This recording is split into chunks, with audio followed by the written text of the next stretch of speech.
to you by Sensodent K.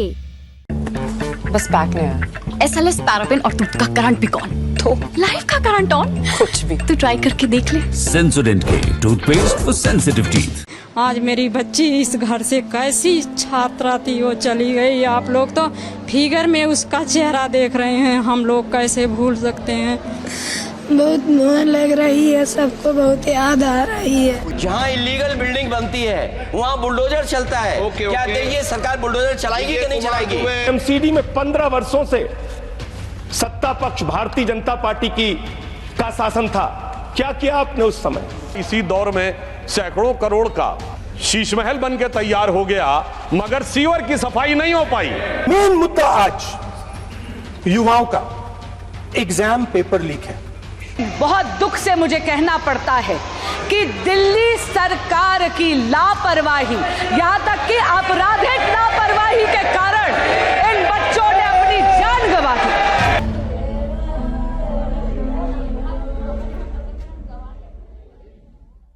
आप अपने घरों में आने वाले अखबारों का पहला पन्ना देखिए। इस पहले पन्ने पर अमूमन ऐसे कोचिंग सेंटर्स के विज्ञापन होते हैं जो ये दावा करते हैं कि उन्होंने अलाने फलाने साल में इतने सारे IAS IPS अधिकारी देश को दे दिए। ये विज्ञापन दावा करते हैं कि देश के सबसे अच्छे टीचर इन सेंटर्स पर पढ़ाते हैं और देश की सबसे अच्छी सुविधाएं इनके सेंटर्स पर ही मिल जाती हैं। गोया आप आज एडमिशन लें और कल आपके हाथ में UPSC के सिविल सेवा इम्तिहान में सबसे अच्छी रैंक आ जाएगी, रिकमेंड हो जाएंगे आप। लेकिन ये कोचिंग संस्थान एक दावा तो नहीं करते। वो ये दावा नहीं करते कि इन कोचिंग सेंटर्स ने अपनी बिल्डिंग में सरकारी नियमों की धज्जियाँ उड़ाकर बनाई हैं। वो ये दावा भी नहीं करते कि जहाँ आपको पढ़ाया जाएगा वहाँ कभी भी इतना पानी भर सकता है कि आपकी डूबने से मौत हो जाए। वो ये भी दावा नहीं करते कि उनकी जिम्मेदारी आपकी जान की बिल्कुल नहीं है, कि आपको जो भी हो उनकी दुकान चलेगी। श्रेया यादव उत्तर प्रदेश, नेविन डाल्विन केरल, तान्या सोनी तेलंगाना। आज का ललन टॉप शो इन 3 छात्रों के लिए है। ये 3 छात्र देश के अलग अलग इलाकों से IAS अधिकारी बनने का सपना लेकर दिल्ली आए थे। 27 जुलाई की शाम दिल्ली के राव स्टडी सर्कल नाम के कोचिंग सेंटर के बेसमेंट में बनी लाइब्रेरी, रीडिंग रूम था, लाइब्रेरी लोग नाम दे देते हैं, उसमें आखिरी बार एक दूसरे से मुलाकात कर पाए। वही लाइब्रेरी जिसे लेकर दूसरे छात्र शिकायत करते रह गए कि यहाँ कभी भी हादसा हो सकता है। वही लाइब्रेरी जहाँ 27 जुलाई की शाम पानी भरने पर पुलिस और फायर ब्रिगेड को फ़ोन किया जाता रहा और हर एक मौक़ों पर अधिकारियों ने साबित किया कि वो सरकारी मुलाजिम हैं, आँख मूंद कर ही बैठे रहे। रेस्क्यू टीम मौके पर पहुंची, लेकिन तब तक बेसमेंट में बैठे इन 3 छात्रों ने अपनी जान गंवा दी। आज के शो में हम पूरी घटना की पड़ताल करेंगे, हर एक जिम्मेदार की खबर लेंगे ताकि आंखें खुलें, जवाबदेही तय हो और कोई भी बेकसूर अपनी जान न गंवाए। लेकिन उससे पहले हम जानेंगे कि देश के संसद में इस मुद्दे को लेकर कैसी बहस हुई, कैसे तमाम पार्टियां एक दूसरे को जिम्मेदार ठहराने लगी, दिल्ली में सब एक दूसरे पर मौतों का भार डालने पर क्यों तुल गए। नमस्ते, मैं हूं निखिल और आप देखना शुरू कर चुके हैं दी ललन टॉप शो। शो की शुरुआत करते हैं संसद से। आज संसद की कार्रवाई शुरू हुई तो लाजमी था कि दिल्ली के ओल्ड राजेंद्र नगर में मारे गए 3 छात्रों पर बहस होगी और हुई भी। सबसे पहले लोकसभा में कांग्रेस सांसद KC वेणुगोपाल ने इस मुद्दे पर बयान दिया। One very sad incident happened in a coaching center in Delhi. 3 of the students had lost a valuable their life. This coaching center, I am told by the media that this coaching center had no approved building at all. Without approved building, without any facility, this coaching centers become, some of the coaching centers become mafia, sir. Whether the government is going to take any action, any guideline on this thing, sir? कुछ देर बाद सत्ता पक्ष की ओर से खड़ी हुई भाजपा सांसद बांसुरी स्वराज, उन्होंने ओल्ड राजेंद्र नगर में हुए हादसे पर दिल्ली की आम आदमी पार्टी सरकार पर हमला किया। ओल्ड राजेंद्र नगर में जो हुआ 22 जुलाई 24 जुलाई 2 दिन से लगातार वहां के स्थानीय विधायक, वहां के स्थानीय पार्षद, वहां के अधिकारियों को लगातार स्थानीय निवासी इसकी शिकायत कर रहे थे। विधायक जी व्यंग तो कर रहे थे लेकिन उन्होंने कोई एक्शन नहीं लिया। मेरा आपसे निवेदन है कि गृह मंत्रालय से अनुरोध करती हूं कि एक जांच समिति बनाई जाए जहां पर ये जो दिल्ली सरकार जो केवल प्रचार प्रसार और भ्रष्टाचार में लिप्त है, इसमें इंक्वायरी बिठाई जाए। लेकिन जैसे ही बांसुरी स्वराज ने अपना भाषण खत्म किया, तुरंत कांग्रेस सांसद शशि थरूर अपनी जगह से खड़े हुए। उन्होंने क्या कहा, आप वो सुनिए। This is a matter which obviously calls for compensation, but no compensation can be enough for the tragic loss of life of a young man cut short in his prime, sir. Now, there are a number of serious issues that need to be addressed, as the previous speaker has pointed out. There is, sadly, a level of violations of basic norms when it comes to building codes, fire safety, flood safety, and so on. That is rampant in the city. The corporation also has responsibility on this. So wait, I have seen in the hands of a journalist a certificate of clearance issued on the 9th of July, sir, by the corporation, allowing these people to do what they're doing, saying they're in compliance. मुद्दा दिल्ली हादसे का ही था।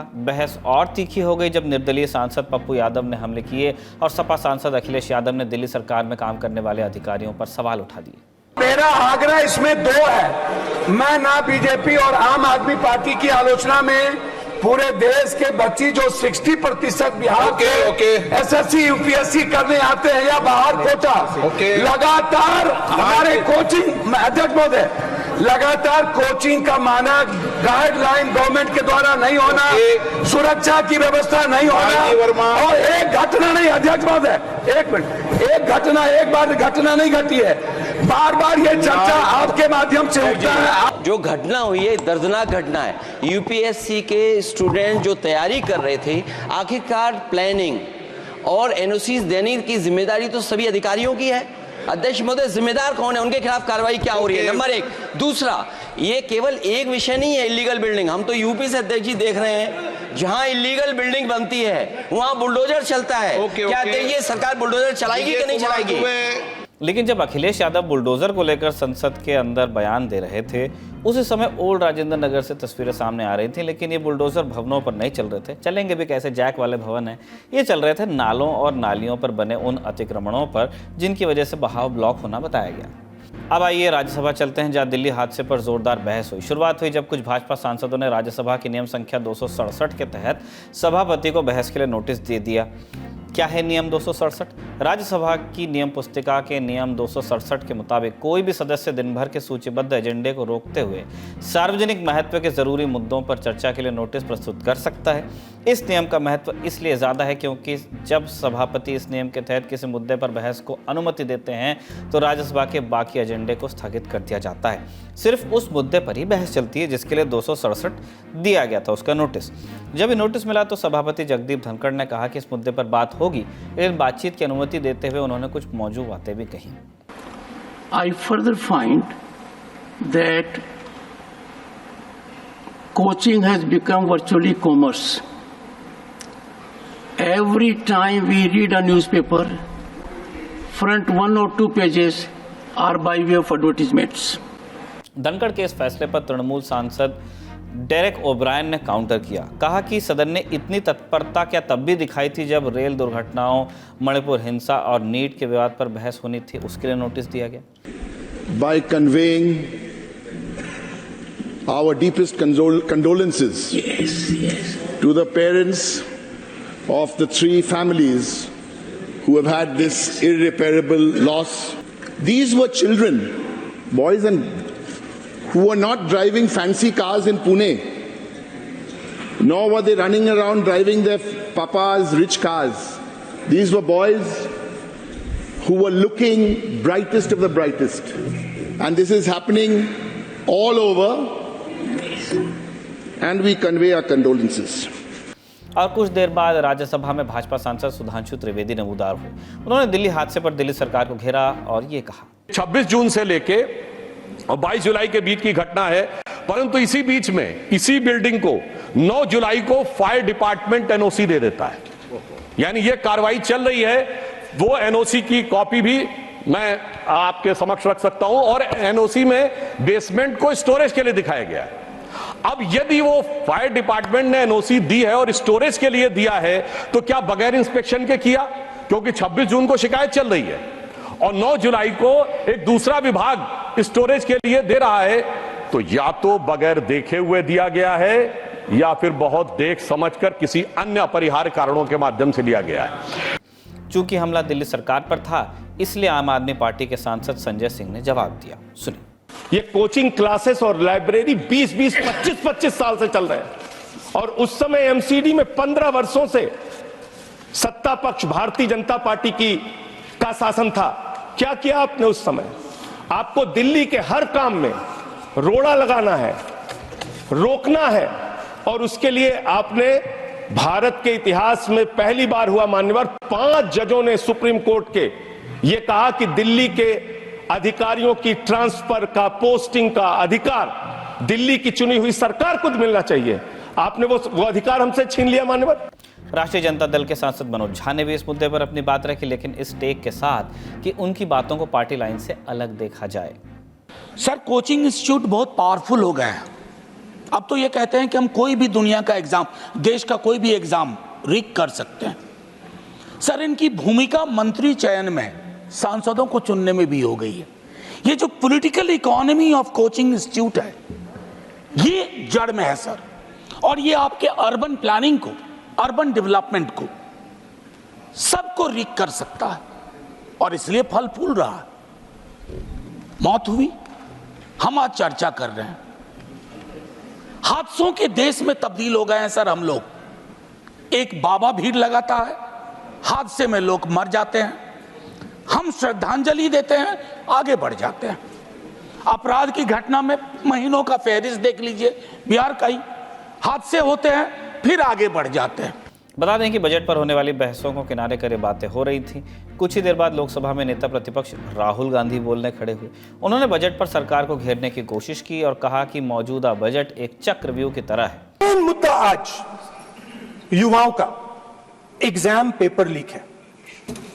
जहां भी हम जाते हैं, आपने बेरोजगारी का चक्रव्यूह बना दिया इनके लिए, और जहां भी हम जाते हैं वो कहते हैं देखिए बेरोजगारी है मगर पेपर लीक भी होता है।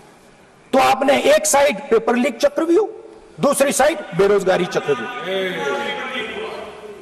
पेपर लीक मैं आपको बताता हूं 10 साल में 70 बार हुआ है। अगर आप जानना चाहते हैं, अगर आप जानना चाहते हैं 10 साल में 70 बार हुआ है।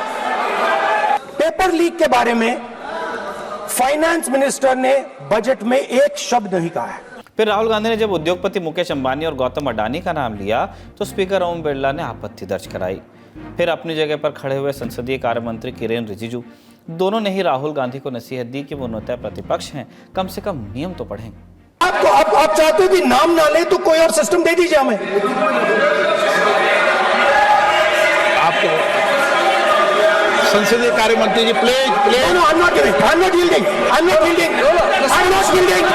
I'm not yielding.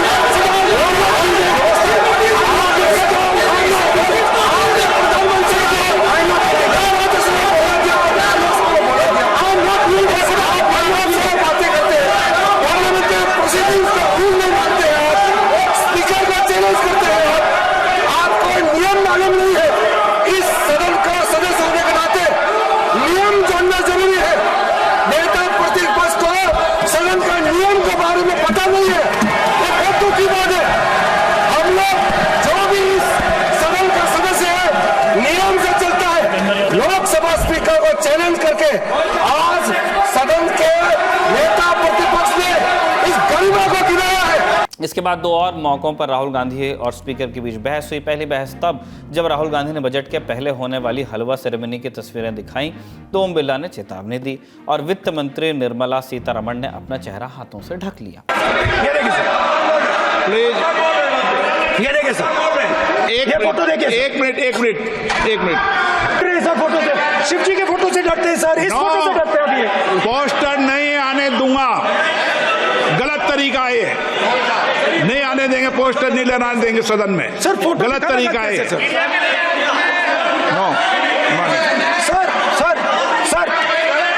Sir photo दिखाना गलत नहीं है सर।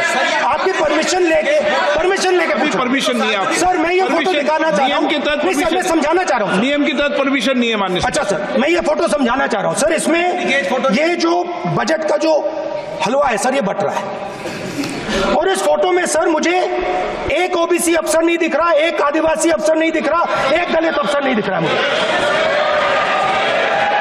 ये हो क्या रहा है सर? सर देश का हलवा बट रहा है सर, और इसमें 73% का एक है ही नहीं सर। ये आप लोग हलवा खा रहे हो और बाकी देश को और दूसरी बहस हुई पत्रकारों को लेकर। दरअसल आज सुबह से ही संसद के बाहर से तस्वीरें आ रही थी कि संसद कवर करने वाले पत्रकारों को संसद में घुसने नहीं दिया जा रहा। इन तस्वीरों के साथ एक और जानकारी चस्पा थी कि पत्रकारों को संसद भवन के मकर द्वार तक भी नहीं जाने दिया जा रहा था, जहां वो सांसदों की बाइट ले सकते थे, कभी लीड ले लेते थे, खबर मिल जाती थी। उन्हें कांच की दीवारों वाले एक छोटे से कमरे में बिठाया गया। पत्रकार इसे लेकर प्रतिरोध दर्ज करवा रहे थे। आज संसद में राहुल गांधी ने स्पीकर बिरला से दरखास्त की कि पत्रकारों को पिंजरे में बंद किया गया है, और इस पर ओम बिरला ने उनके साथ नियमों को लेकर बात की, जो बाद में जिरह में बदल गई। एक सेकंड सर, बेचारे सर, बेचारे सर, मीडिया वाले हैं सर, बेचारे नहीं है वे, बेचारे शब्द मत बोलो उनके लिए। सर नॉन बेचारे मीडिया वाले हैं सर। नो बेचारे नहीं, नॉन बेचारे सर, नॉट बेचारे मीडिया वाले हैं सर। सर नॉट बेचारे। एक मिनट, आप मैं बैठा हूँ ना, वह आप आसन पे बात कर रहे हो तो आसन को बात करने दो। नो मैं बताऊंगा सर। नॉट बेचारे मीडिया वालों ने कहा है सर कि प्लीज, उन्होंने मुझसे कहा है कि आपसे हाथ जोड़कर कहें कि उनको निकलने दें। इसके अलावा संसद में क्या हुआ वो जानने के लिए आप हमारे संसद से जुड़े शो संसद में आज को भी देख सकते हैं। अब रुक करते हैं दिल्ली हादसे का। 28 जून 2024 भारी बारिश के दरमियान दिल्ली एयरपोर्ट के टर्मिनल 1 की छत गिरती है। एक कैब ड्राइवर रमेश कुमार की मृत्यु हो जाती है। 22 जुलाई 2024 भारी बारिश और जल जमाव, पटेल नगर मेट्रो स्टेशन के पास एक छात्र नीलेश राय की करंट लगने से मौत हो जाती है। 27 जुलाई 2024 भारी बारिश और जल जमाव, ओल्ड राजेंद्र नगर में राव स्टडी सर्कल के बेसमेंट में पानी भरने से 3 स्टूडेंट्स की मौत हो जाती है। ये वही 3 स्टूडेंट्स थे जिनका जिक्र हमने शो की शुरुआत में किया, श्रेया, नेविन और तान्या। 27 जुलाई की शाम कई सारे स्टूडेंट्स दिल्ली के ओल्ड राजेंद्र नगर ORN में मौजूद राव स्टडी सर्कल के सेंटर पर पहुंचे हुए थे। आपकी जानकारी के लिए बता दें कि दिल्ली का जो ओल्ड राजेंद्र नगर का इलाका है वो सिविल सेवा की तैयारी करने वालों का हब माना जाता है। देश भर से स्टूडेंट्स आते हैं और यहीं पर भाड़े किराए पर कमरा लेकर वो रहते हैं, और कई यहाँ मौजूद कोचिंग संस्थानों में दाखिला लेकर पढ़ाई करते हैं ताकि वो सिविल सेवा में शरीक हो सके। तो जिस राव स्टडी सर्कल के केंद्र पर स्टूडेंट पहुंचे हुए थे, वहाँ के बेसमेंट यानी भूतल से नीचे वाले हिस्से में एक रीडिंग रूम बना हुआ था जहाँ बच्चे बैठकर पढ़ाई करते हैं, और उसी को नाम दे दिया गया था लाइब्रेरी। ये कल्चर है ORN और आसपास के तैयारी वाले इलाकों का। रीडिंग रूम्स को लाइब्रेरी कहा जाता है। स्टूडेंट्स यहाँ पर देर तक बैठकर पढ़ाई करते हैं। AC लगा होता है, टेबल चेयर होता है, तो माहौल होता है पढ़ाई का।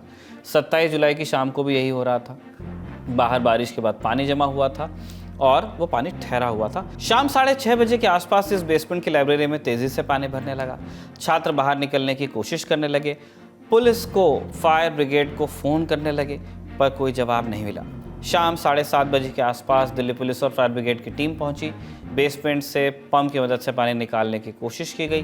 रात 8:30 बजे national disaster relief force NDRF के गोताखोर पहुंचे और बेसमेंट में भरे पानी से मशक्कत के बाद तान्या और श्रेया के शव बरामद किए।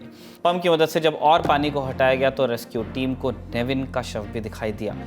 ऐसे 28 जुलाई की भोर में रेस्क्यू ऑपरेशन को ख़त्म किया गया।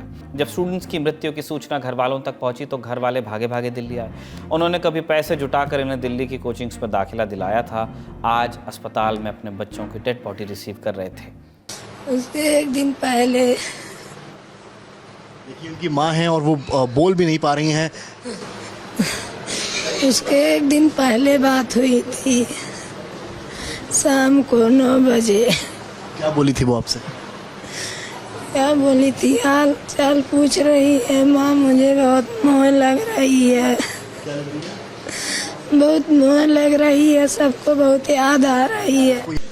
इसमें तो सारे का मिला जुला दोषी हैं। इंस्टीट्यूट वाले के भी दोषी हैं और वहाँ का म्युनिसिपल और सरकार सभी दोषी वहाँ के हैं कि वहाँ पे अगर बेसमेंट में क्लास चल रही थी तो बेसमेंट में क्लास चल रही थी, जाहिर सी बात है मिला जुला सरकार का हो, कहीं ना कहीं हाथ है, म्युनिसिपल का हाथ है, जिसकी वजह से वो क्लास चलाने का जो है कि उतने बड़े शहर में लोग जो है जबकि बहुत से दूर दूर से लोग वहाँ पे जाते हैं और वहाँ पे अगर ऐसे हो रहा है, घटना घट रही है, लोग विश्वास से भेजते हैं अपने बच्चे को, तो कैसे मतलब इस लापरवाही हो गया, इसका मतलब सब भी जिम्मेवार हैं।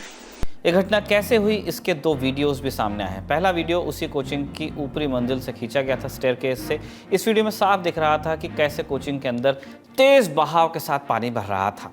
बेसमेंट में बनी लाइब्रेरी में फंसे स्टूडेंट्स जान बचाकर भाग रहे थे, बाहर आ रहे थे।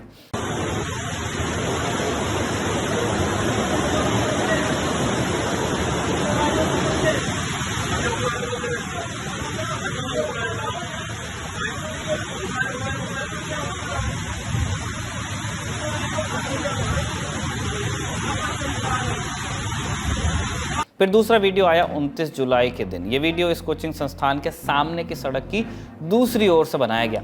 इसमें भी साफ दिखाई दे रहा है कि कैसे जमा हुआ पानी कोचिंग के अंदर भरने लगा और लोगों को निकलने का बेहद कम समय मिला।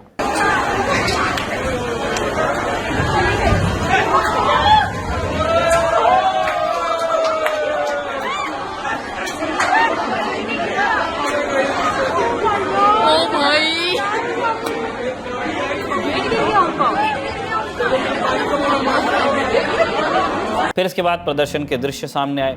दिल्ली की सड़कों पर छात्र उतरे हुए थे और वो अपने साथियों की मौत के लिए जिम्मेदार लोगों पर कार्रवाई चाहते थे और बयां कर रहे थे घटना का आंखों देखा हाल भी। ये बच्चे सुनिए। उन्होंने एक बार कह भी दिया था कि हम लाइब्रेरी बंद होने वाली है, आप लोग अपना जो किताबें और बुक्स वगैरह और लैपटॉप वगैरह अपना समेट लो, बाइंड अप कर लो।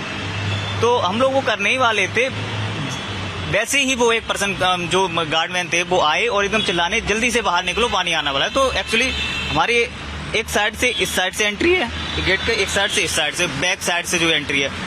तो हम जैसे ही मैं उठा तो बैक साइड मैंने देखा सीढ़ियों से पानी तब तक आ चुका था। एक्चुअली क्या हुआ था उस दिन, जैसे इंसिडेंट हुआ था, इंसिडेंट के बाद यहाँ से कम 5-6 एम्बुलेंस तो 6 एम्बुलेंस तो गई है। उसमें हर एक इसमें एम्बुलेंस में बॉडी तो चली गई है, बट ये बताया जा रहा है कि वहां जाके कुछ लोगों का मतलब रिकवर हो गए वो, और उनका रिहेबिलिटेशन चल रहा है उनका। तो बाकी जो अभी है, मतलब अभी 3 तो डिसीज है, ये तो फाइनल बताया गया। हम एलजी सर भी आए थे, हम उनसे अभी बात हुई गई है। उन्होंने बताया कि यहाँ में 3 का आंकड़ा मिला है और हम ये चाहते हैं कि उनको डिसीज फैमिली को इमीडिएट रिलीफ मिले। इमीडिएट रिलीफ माने इमीडिएट कंपेंसेशन मिले। एडमिशन लेते हैं तो उसमें 18% हम जीएसटी भरते हैं एजुकेशन पे, और उसके नाम पे व्यवस्था क्या मिलती है? सरकार की फर्ज बनती है कि यहाँ पे जितने प्राइवेट लाइब्रेरी बंद किया जाए और गवर्नमेंट लाइब्रेरी चालू किया जाए। लेकिन दिल्ली में यही एक प्रोटेस्ट तो नहीं चल रहा था। छात्रों के अलावा प्रोटेस्ट करने वाला एक तबका राजनीतिक पार्टियों का भी था।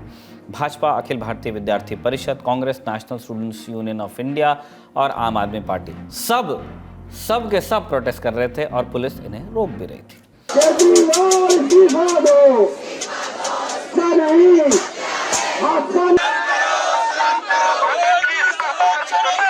लेकिन प्रोटेस्ट की भेड़चाल में ये पता तो नहीं लग रहा था कि जिम्मेदारी किसकी है, किससे जवाब मांगा जाए।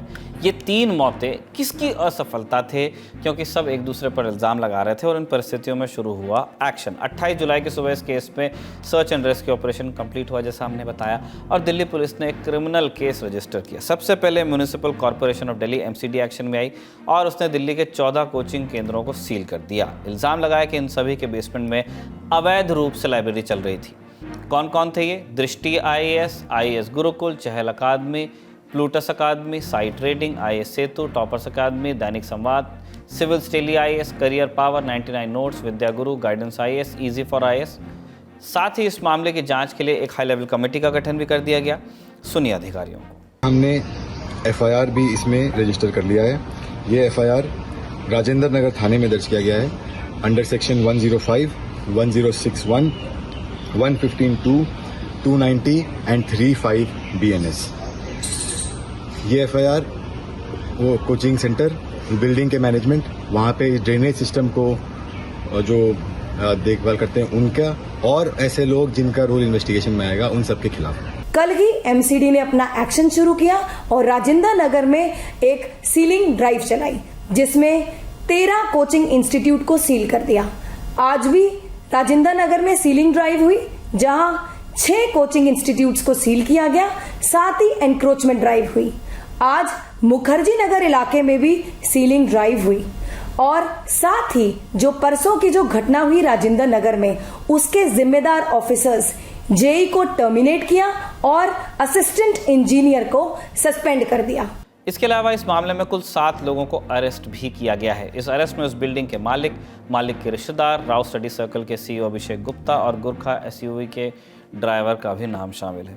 अब आप पूछेंगे कि ये गुरखा SUV वाला क्या मामला है? दरअसल जिस समय कोचिंग के सामने सड़क पर पानी भरा हुआ था, उस समय वहां से काले रंग की एक गुरखा गाड़ी गुजरी, फोर्स गुरखा।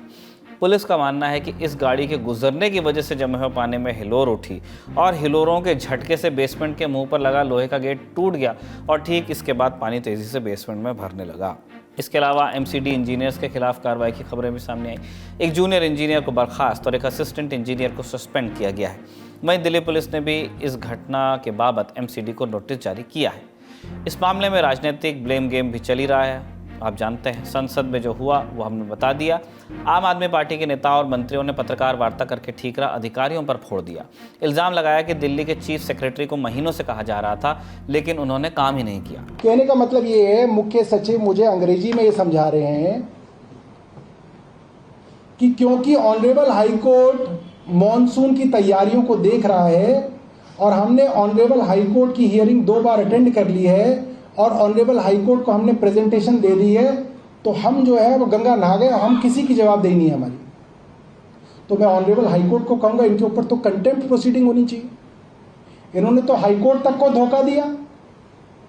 दिल्ली के अंदर मॉनसून की वाटर लॉगिंग का क्या हाल है इसके लिए मुझे बताने की जरूरत नहीं है।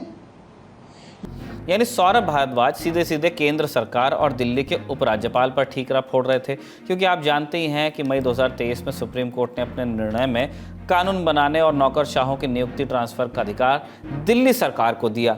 ऐसे में केंद्र सरकार दिल्ली सरकार के कामधाम से नियंत्रण उसका खत्म हो गया। लेकिन सुप्रीम कोर्ट के इस फैसले के बाद केंद्र की मोदी सरकार एक अध्यादेश लेकर आई और इस फैसले को पलट दिया और कानून और नौकरशाहों पर केंद्र या एलजी का नियंत्रण फिर से हो गया। ऐसे में जब आम आदमी पार्टी ने केंद्र पर इल्जाम लगाए तो पलटवार भी हुआ। मुख्यमंत्री जो जेल में हैं इस्तीफा क्यों नहीं देते,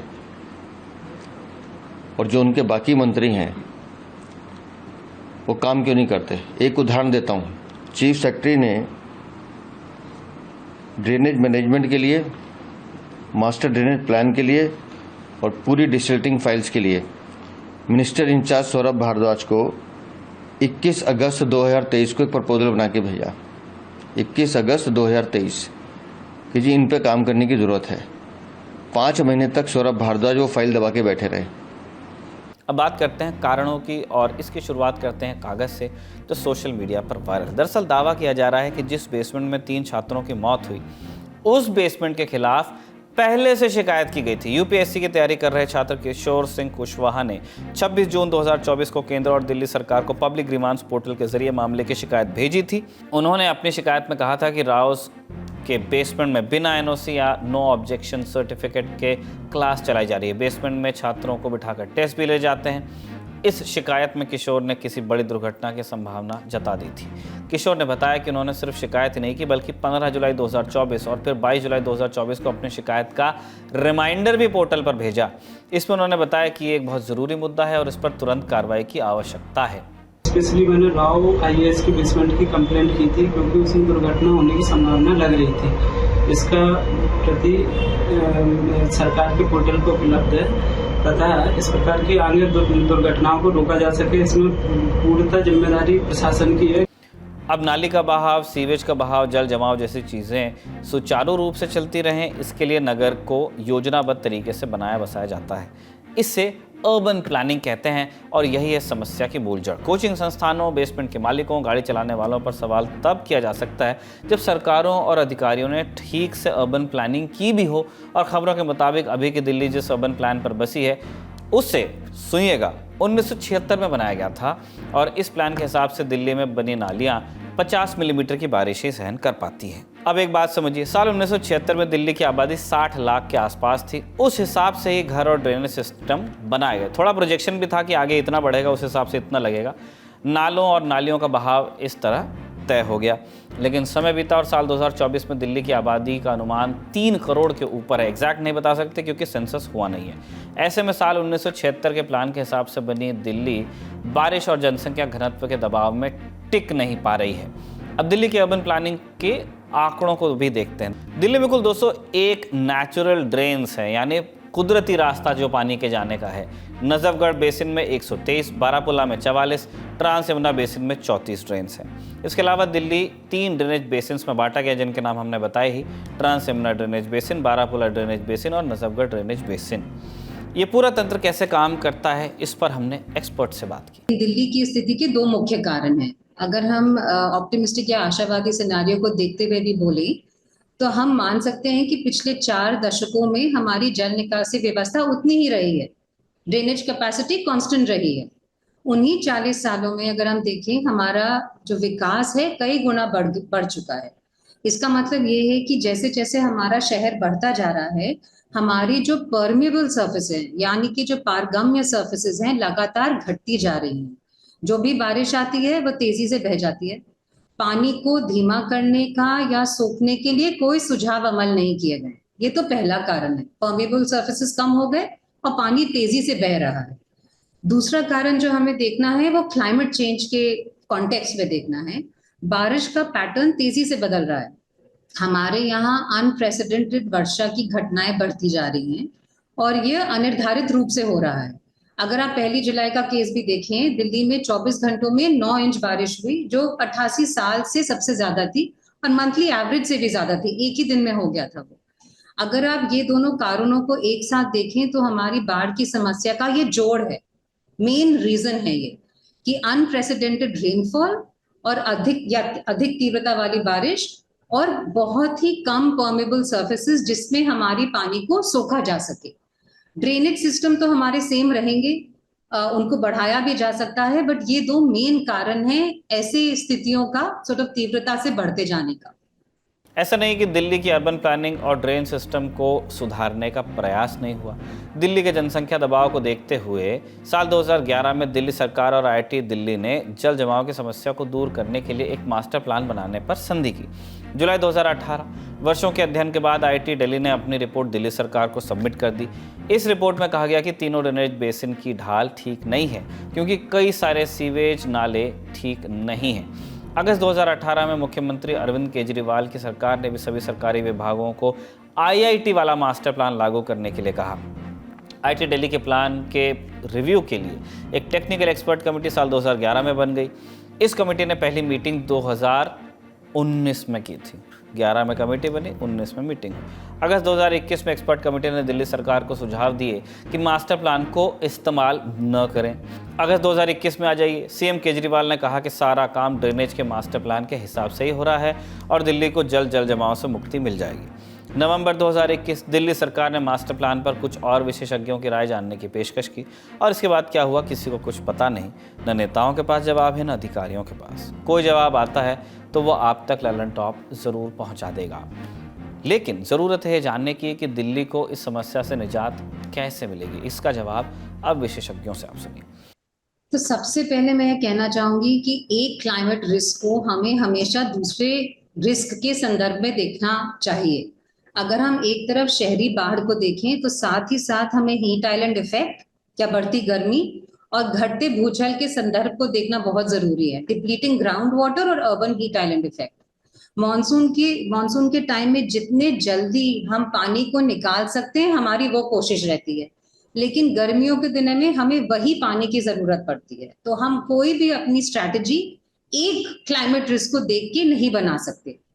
इन सारे चैलेंजेस अगर हम देखें, बाढ़ की देखें, अर्बन हीट आइलैंड देखें या डिप्लीटिंग भूजल का देखें, इन सब का समाधान हमारे शहरों में पानी को धीमा करने और उसे सोखने के लिए ज्यादा ग्रीन कवर बढ़ाने में ही निहित है। हमें एक एक करके बड़े स्ट्रेटेजिकली स्पंज सिटीज के कॉन्सेप्ट को अपनाना ही होगा। आपने सुना होगा स्पंज सिटीज के बारे में, और कोई चारा नहीं है। इसमें क्या होता है कि शहर के हरे हिस्सों को सक्रिय रूप से डिजाइन करते हैं कि बारिश का पानी इसमें रुक सके, बाढ़ के दौरान ये ज्यादा से ज्यादा पानी सोख सके और पानी के निकास को धीरा कर सके। ये मेन उसका पर्पस होता है। और ये स्ट्रैटेजी हमें बेसिन लेवल से लेकर पड़ोस, सड़कों और प्लॉट्स तक अपनाना पड़ेगा। ये नेचर बेस्ड सॉल्यूशंस कहते हैं। इसके अलावा कुछ और बातें, कुछ और जिम्मेदारियां भी तय की जानी चाहिए, जैसे कोचिंग या कोई भी संस्थान निर्माण और संचालन के समय आग और बाढ़ प्रबंधन के नियमों का पालन कर रहे हैं या नहीं। इनको NOCs कहाँ से मिलती है, मिलती तो किस सेटिंग से मिलती है। ये संस्थान निर्माण के समय सरकारी नालियों का प्रवाह बाधित तो नहीं कर रहे हैं। जिम्मेदार एजेंसियां समय से इन संस्थानों का ऑडिट भी करती हैं या नहीं। ऑडिट करती हैं तो ठीक ठीक रिपोर्ट देती हैं या फिर कुछ ले दे के वापस आ जाती हैं।